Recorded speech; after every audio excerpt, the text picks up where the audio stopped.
Mas Bambang kerja campur momong teknikan salinde. Ekspektasiku ki mau ki nyanyi lagu terbaru ki mau ki penuh dengan penghayatan. Yo paham Pak. Ora malah kesandung-sandung.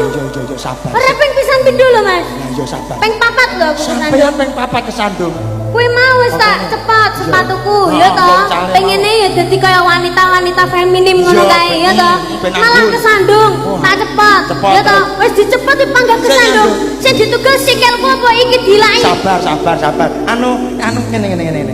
Lah nyanyi rada rene kene. Lah ora sangit ta? Lho. Yo ora.